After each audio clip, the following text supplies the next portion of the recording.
Hey y'all, welcome to another episode of Adventures with AWA Goes to Uni.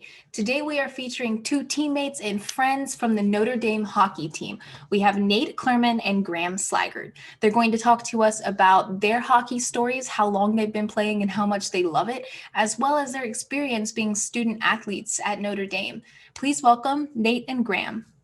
Hey guys, how are you doing? Doing well. Thank you for having us. Yeah, thank you.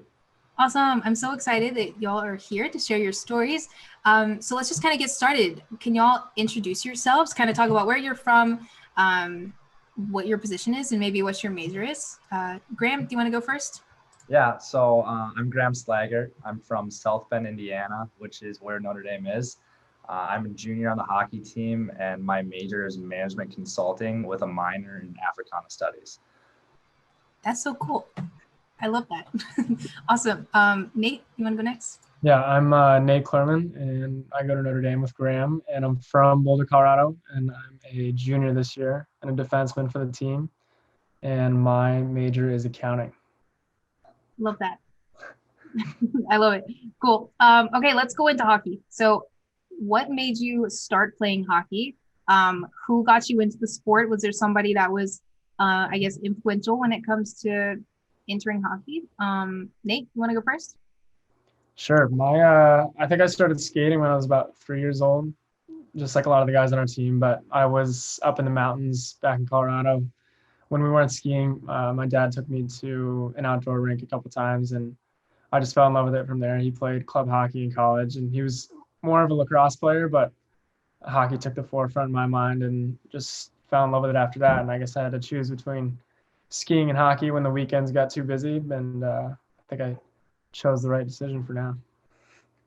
Those are two things I've never done before. From Alabama, we don't really have skiing or much hockey there either. Yeah, there's not much snow out there. Nah, not really, but that's okay. I don't even know if I can ice skate. That's probably crazy for y'all because y'all ice skate like probably every day, something like that. Probably a little bit easier than skiing, wouldn't you say? Yeah, I know a lot of people who can't ice skate, but That's crazy. I don't know. yes. Never done either. I think I went to Colorado and I'm pretty sure my parents skied, but I don't know. Help me out. Wasn't there. I don't know what happened. New things to try. Two new things to try. One day we'll see. Awesome. Well, Graham, why hockey? How'd you get into hockey? Yeah, so my dad's been a coach here at Notre Dame for over 25 years, I think it is now. So it's a pretty obvious choice for me. And actually, when I was first started to walk, my dad put me in skates right away. And I would just walk around the house in my skates on the carpet and just got used to skates then. And I started from a young age. I don't know when I actually started, but it was pretty much right from the get-go that I started playing hockey. That's crazy. I don't know if I could walk. That's a good story. No, y'all both have great stories. Wow. Yeah, I don't know. I'm pretty sure like I've ice skated once and I definitely fell down when I put on skates. So I couldn't imagine doing that as like a toddler. Yeah, this made it easier when I got on the ice. So get I used bet. to it while walking, and yeah, Yeah. I'm a weird walker, so definitely a better skater than I am walking. Blame that on your skates. I love it. Cool. Okay. Well, the next question is why Notre Dame? I guess Graham, I think we know why you're at Notre Dame. But you want to start there? Like, what made you choose Notre Dame? Yeah, so obviously with the connection that my dad has with Notre Dame, it was always something I dreamed of. But when going through the recruiting process, there's a couple other schools that I looked at. Minnesota was the main one that I also was looking at, just because my mom's from Minnesota and I knew the coaches pretty well. But when it came down to the nitty gritty and picking Notre Dame, my mom sat me down and she said, "Don't mess this up. Like, pick Notre Dame." And it's actually funny. The day I committed, it was a football game, and I went as a recruit, and we were watching the game with the hockey guys, and this one of the players came down and was like, "Hey, where are you going to school?" I go, "I don't know." He goes, "No, you do know. You're going to Notre Dame." Handed me his phone, and he goes, "Call your dad right now." So that's kind of how it happened. And service was pretty bad in the stadium when this all was happening. So my dad couldn't really hear it. And then the next morning I walked downstairs and he goes, "So is it true?" And I go, "Yeah." And we just kind of hugged it out, and it was very special thing to go through with him. And he's definitely excited. I bet. That's Yeah. like everything he wanted. It happened. That's so exciting. I love that. I love the family connection too. Cool. Well, Nate, what about you? Why Notre Dame? Mine is far from family oriented. I'm the first one to come to Notre Dame in my family, except for like my grandmother's brother back in the day. But I went to boarding school actually from Colorado in Culver, Indiana, which is 45 minutes from South Bend. And I always wanted to go to Denver when I was younger. And then by the time I moved to the Midwest and started playing all over the map in high school, more options than Denver appeared. And it's just kind of a random assortment of schools. But being so close to Notre Dame, we came up to football games and saw the hockey games. And obviously, the mixture of academics and athletics was the right fit for me, whether it was in between an Ivy and a different school. But I just love the facilities and the environment of athletics at Notre Dame. And it kind of all culminated into my decision in coming here. So I've been in Indiana for 7 years now, I think. And I didn't think my family still makes fun of me for that, but I love it here and it's been great. Hey, Indiana's cool. I like it. I think it's great. Yeah, it's As its moments. good people, good food. I love it. I guess, okay, this is kind of a follow-up, but I'm just not familiar with hockey, right? Like I told y'all, Alabama wasn't my thing. It wasn't really the state's thing. But what is the development like for hockey? Like, did y'all play in high school? Like, were there teams in high school? We definitely don't have that where I'm from. And I know like it's pretty common, at least from the people that I've spoken to in the hockey industry, to go either semi-pro or have something going on the side while you're in school. So I don't know, can y'all tell me about your paths that way and like what have you seen happen there? Like, do you have friends that go pro or semi-pro straight out of high school? Yeah, I can start this one. Yeah. I think it's best to start with looking at the NHL as a league, and that's like what everyone's goal is to get to. And it's a national league, and unlike football, there's players that can come from the U.S., they can come from Canada, they can come from Slovakia, they can come from Russia. So since all those places are developing, that makes like 6 or 7 different paths to get to the next level. And being in the U.S., both Graham and I went through amateur hockey, whether it was playing for a AAA travel program and then into a junior team before you went to college. But there's other paths besides college too. You can play major junior, which is just a step below pro up in Canada, and then you can go to the NHL from there. But frankly, there's kind of a confusing path for everyone. But I think Graham can speak to his own, but mine was definitely through a high school team and then playing juniors and then to college. Sure. Yeah, Graham, what about you? For me, so from when I started playing hockey through when I started playing hockey through 4th grade, I played in South Bend just with our local travel team. But around fourth and 5th grade, we started traveling to Chicago to play for a travel team there. AAA, like my team was like AA, and not a lot of players come out of AA.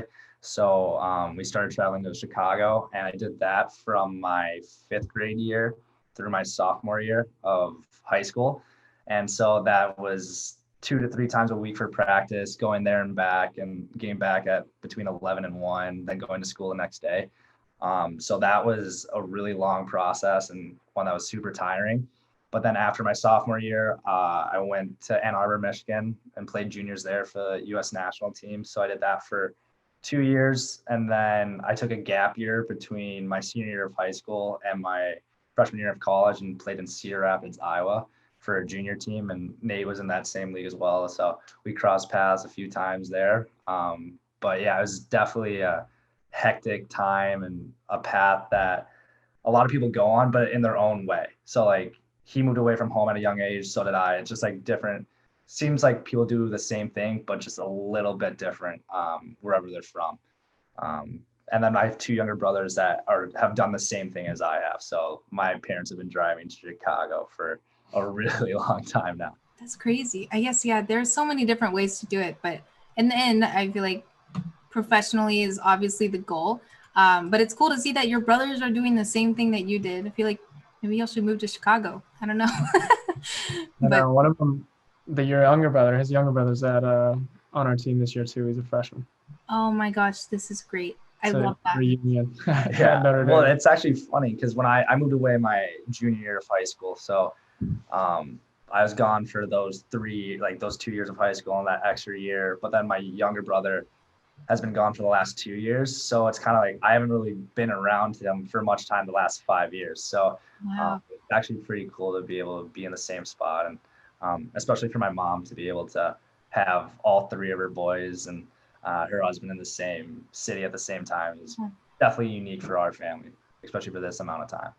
Yeah, that's awesome. You can take him under your wing, teach him the ways, right? A loose cannon. I love it. Okay, cool. Let's move into your training. So, what is training like now? I don't know. Are y'all having things in person? I guess how has the last year been? That's already 3 questions I've asked you, so you can take this however you'd like. But yeah, what are y'all doing right now? I know y'all are in season. Yeah, Nate, you want to start? Sure. I mean, this year's been weird for everyone. Our training has been altered for sure. We usually start with summer school from your freshman year. You show up on campus and we have workouts and summer classes, which is really nice because you get adjusted to what it's like to be back in class for people who've been out of class for a year, taking that gap year, or just adjusted to Notre Dame type level classes and getting yourself situated with what buildings you need to go to and how the workouts are going to go. So that's always great. But with COVID, that was canceled this year, and we came right in the school year, and we were unsure of when we were going to start our season with Big Ten football being canceled. It seemed pretty grim for us for quite a bit, but the Big Ten thankfully has the resources and honestly the money to get us tested every day right now. So we've been getting tested every day, and we're able to practice together as a team, and we've been able to play every single game that has been scheduled, which has been great. But there's still precautions everywhere as far as mask wearing and close contacts and all that. But we're not straying too far from a normal year with how we've been training, but we tailor workouts less as we get deeper in the season just for guys' rest. And once we finish the season, we'll take a couple weeks off and then get back into that summer swing of things, moving into the fall and ramp it up pretty heavily. I think that's probably the happiest answer I've gotten to that question on the Goes to Uni series, because y'all are having games and y'all are practicing and stuff. That's so exciting though that y'all are semi-normal, other than getting the lovely COVID test every day. Then it sounds pretty good. Nate, or sorry, wait, who went? Graham, you want to add anything? Yeah, I can just go through like our daily schedule, I guess. So normal school day, we'll wake up, have 2 to 3 classes, starting at 9:30 and then getting done around 2. From there, then we'll go right to the rink, have a meeting at 2:30. Depending on the day, we'll either lift or just go right on the ice. So we'll meet at 2:30, lift at 2:45, and then get on the ice around, what did you say, like 4:30, and then stay out there until probably like 5:36, and then get back, have dinner, do your homework, and then do it all over again. So it's kind of how it goes. And then before we get to our meetings, we have to get tested, get our temperature checked, and then head upstairs and get COVID tested. It's not the brain test either. No. It's actually just like, I would say an inch maybe. Yeah, like 3 loops, super bad. quick. Not bad. Yeah, I was going to say that must be terrible. If you have that one that goes all the way up to who knows where, not fun. I'm glad y'all don't have that. That sounds good. We would demand a switch if that was going on. This is, I guess, more of a game day question. What goes through your mind before you step on the ice before a game? I don't. Some people, they're like, I'm uber focused. Some people are like, I'm thinking about nothing. We're probably really different. Yeah, I don't know. I want to hear yours. You want me to go first? You go first. Like rituals or just like what's going through your head? Well, I was going to ask about rituals next, but if you want to answer that, then go ahead. Okay. Mine's kind of synonymous. So before a game, we have a team meeting and then we do a warm up, but I do my own warm up for the team meeting just to get my body ready. I'm laughing because I'm thinking of Graham's. It's not this at all. And then we have the team meeting and we warm up as a team, and then I'll actually go do like this meditation thing for 10 minutes with my legs up on the wall. And that's mainly just to like clear my head and not think about really anything. So like you said, no one thinks about anything. I try to get there and just be totally calm from when I go from there into the locker room onto the ice, just to get my headspace that like anything that happens can't really affect me at that point. And then we have warm-ups and the game goes from there. So it's pretty simple. Yeah. Mine's like a mixture. Like I have a lot of routine, but they're not like serious routine. Like I kind of have more fun with it. And So for me, I'll get to the rink and tape my stick. Usually right next to Nate, actually, we go on the bench together and do that. And I mess around a little bit there. I have a little snack, and then after that, I just grab a football and start throwing it around for a while. And then we have our team meeting. Once we're done with that, I just hop on the bike for a quick 5 minutes and just like super fast, get my legs going. Just because for me, if I feel like I play my best when my legs are working well, so I try to get those as ready as possible. Then I head to our warm up as a team and do a few jumps, and then I grab the football again and just throw the football for a while, pretend I'm a quarterback, because who doesn't want to be a quarterback? So I do that for a really long time, and then we do our team warm up.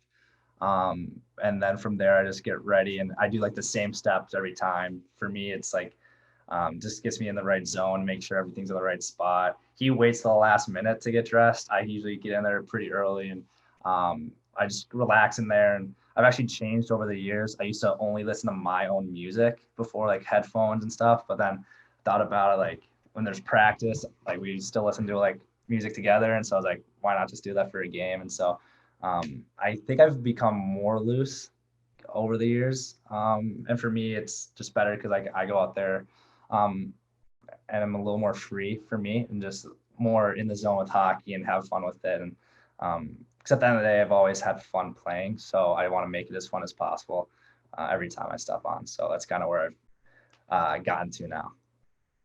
He doesn't believe in stretching. I also, stretching's a myth. He doesn't believe in Yeah, because it's like a rubber band. If you stretch a rubber band too much, it loses its elasticity. So if you stretch out your legs too much, you're not as bouncy, so it just rips. It's made up. I didn't think about it. Yeah, that's an interesting take. I've never heard that before. But I don't like the stretch. That's a good answer. It's It's a hot take. Hey, if it works, it works. Love that. Wow. Y'all aren't too superstitious. Like I've had some really crazy things on this show and that I've heard elsewhere. Y'all have very interesting things that you do. I feel like Graham, you could be like a dual sport athlete, something, trying to aspiring quarterback. Probably not, but I wish I was. One day, there's time. Yeah, one day. Awesome. Okay, next question for y'all. What is your favorite piece of hockey lingo, and could you give a definition? You can think about it for a second if you need some time. I was thinking about this when I read the question. Oh, I didn't see that one. No, I didn't see I'll that let you think. Mine's actually not something we use every day, but I heard it on a broadcast from Doc Emmerich one time. Mm-hmm. And when someone makes a nice move going through the zone, this is actually 2 words. We call it a dangle usually, but when someone makes a really nice move and makes the defender look silly, Doc Emmerich called it, he swaggered through the zone. I thought that was a good one. Huh. That's a good one. I've never. Yeah. That is good. We're on the spot here. I mean, I didn't know. There's so many. It's hard to differentiate what is hockey and what is just our team, because our team just has so many strange things that are said every day. I'll take either. I'll take either one. I love trad too. Trad. That's a good one. Trad's our team. Yeah. TRAD. So like, it's like short for tradition. It's like something you do all the time. So like, Nate always puts his legs up. So like, that's trad. Or like someone does something stupid. Like if I say a stupid comment, they'll be like, oh, trad Graham, just spew. And we say spew a lot. So it's like, you're just spewing. Yeah. Or if coach lets a meeting go too long, we're like, trad. Yeah. It's like, he's always done it. Stuff like that. It's so hard to explain, but it makes sense. Like you get here and you're like, there's no way I start saying that. And then you like start it and you can't stop. So I feel that's the best way to do it. Yeah. True. I love this. There are so many words that I don't understand. Even just when I watch hockey or when I hear people talk about hockey, I don't understand. So I think that's interesting that y'all have even more words that I probably won't understand just within your team. But yeah, I've never heard that before. Trad, I feel like somebody else could pick up trad. Like, oh, for sure. Like anyone could use It's it. just like every time you'd want to say classic, you just trad. Yeah, Well, it makes sense. Yeah. Because everyone says classic. Yeah. Oh, classic. Don't trad. Classic Nate, right? Yeah, makes sense. It does. It does. We should pick that up. You should spread it, trademark it, do whatever you have to do. Do it. I love it. I love it. Okay, cool. So kind of related here, but what is a common misconception or stereotype about hockey players? How we all fight. Oh yeah. Yeah, that's probably a good Yeah. one. I don't know. Not everybody. I would say that the Canadian thing, I've heard so many parents that don't know hockey when they're asking you, like, oh, do you play hockey, A? Like, oh, is A? Yeah. A? Like a Canadian accent. But it's weird if you listen around our locker room, there's enough guys that have played with Canadians or in Canada for too long, and everyone still says that. So I don't know if it's a misconception. I think it's true. It's true. Yeah. You say A a lot. A? You doing A? I don't know. But yeah, the fighting one. We're not even allowed to fight in college, but you'll meet people who are always asking how many fights you get in, little kids or people who aren't familiar with the rules. And I guess it's a staple of hockey in the past, but it's definitely moving out, and we're not even allowed to. Yeah. So. Or like, how many teeth have you lost, or like how many stitches, like stuff like that. I mean, have you had stitches? I bet. I've had stitches, yeah. But like the teeth one, like not every hockey player it has a toothless smile, so that's hit or miss. Yeah, I was gonna say that was what I was gonna say while you were thinking. I was like, y'all's teeth, they look great. They're there. Like I don't see anything. So, yeah, that's interesting though. That I feel like I hear the teeth thing, and I always think about fighting because people who don't watch hockey, like my family, my friends, and things, I feel like we turn it on and expect to see a fight. Yeah, exactly. Turn on NHL and expect for it to happen. But that's super weird that y'all aren't even allowed to do that. I didn't know. I mean, I wouldn't think that they like want y'all to fight. That wouldn't make sense either. But yeah, that's crazy. Cool. Okay, so last couple questions. What's next? I know y'all are in season. What are y'all focusing on right now? Yeah, what's coming up? lots of interesting looks. Yeah, I think college hockey is funny. It's like really unknown for a lot of guys what they're going to do after, especially at our school, because I'd like to say we're a higher tier program and the players that we can recruit.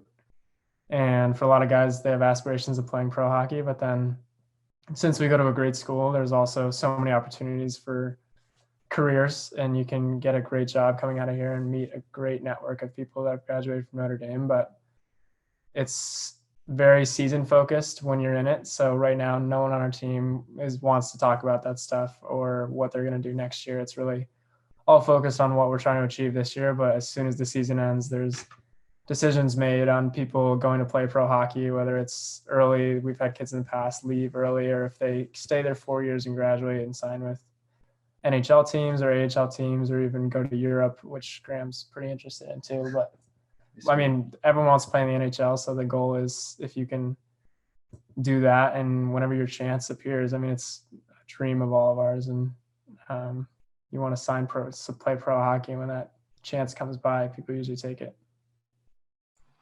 Yeah, definitely. Graham, anything you want to add? No, you did a good job explaining it all. It is very weird sometimes to balance like looking forward at your hockey career, but then realizing you still have to play now, or looking forward to your like business career, but still realizing you have to graduate and have hockey to focus on. So sometimes it gets challenging figuring out where your priorities are, I guess, sometimes. And I think it's fluid in the sense like it changes all the time. Like how Nate says, sometimes when you're in the midst of a season and you're doing well, it's like all hockey. Or if you're not doing well, you're like, oh my, like, will I have a future? Or like whatever. And you're like, well, now I have to focus on school. And I think it just depends on the guy, and it depends on the time of the year and with everything that's going on. It changes all the time, I guess. But I think right now it's just for us is we want to win and want to make the tournament. So yeah, hockey is our main focus right now. And we've been off of school for a while, so we've had a lot of time to think about just hockey, and it'll be interesting to start school back up now. But yeah. Tomorrow morning. Yeah, tomorrow morning. Tomorrow? Well, exciting. I'm glad I caught you on the day before classes. That's exciting. Cool. Yeah, we just started last week as well. I feel like everybody's kind of getting back into the swing of things. Awesome. Well, last question for you guys. What is one piece of advice you would give to young athletes looking to play hockey in college? You can give multiple if you want.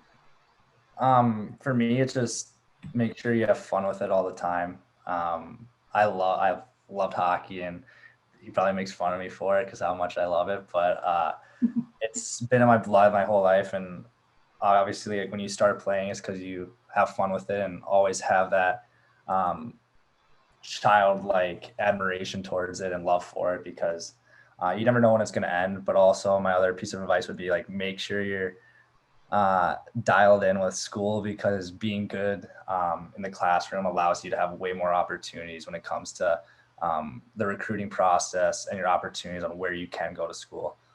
So I think that's a big thing too. I know it's something my dad stressed. I mean, he was a college coach, so I guess he was biased towards it, but I've seen a lot of people get opportunities because of their grades, and Sure. Yeah, I would piggyback off both those things for sure. And I would say once you get to the point, as far as one thing is like your development the whole way, just you got to know if you want to play a Division I sport, it's definitely not easy as far as academics, but also athletics. Like a lot of kids don't make it to D1 and they'll go play D3 or anything. And the separation I've seen is really how committed those kids are to playing that sport in college and turning it into a job almost, because a lot of people say the student athlete life is a job. And I mean, I know a lot of students have so many obligations with things outside of just class and career opportunities, but you have a lot of time commitments. But I would also say that once you get to the point where you're in the recruitment stage, like you got to be proactive, especially as a younger person. It's hard to really put yourself out there and email coaches. And when you're in rooms with the coaches and they ask you if you have any questions, like make sure you're asking through and through what the school is actually about and reaching out to players and people who go to that school, because there's times where kids get here, they get to another university and they're kind of shocked and they didn't really have a good feel for what the coaches were like or how the players actually felt about the team. And it's hard to know at the end of the day what it's really going to be like when you commit and you've never even attended a place, but there's value to just jumping into it with the best information you can. And I think that's what a lot of people do, but it's great to have as much info as you can at the start. That's great advice. I acted like you weren't prepared for that question, but those are both really good answers. I love that. That's awesome advice, though. Cool. Well, thanks, guys. This was great. Thanks for giving me some of your time, and I wish you the best. Yeah, thank you for having us. Yeah, this was awesome. Nice talking to you. Thanks so much for sharing your story on the show, guys. And please stay tuned for more episodes of Adventures with Aggie coming next week.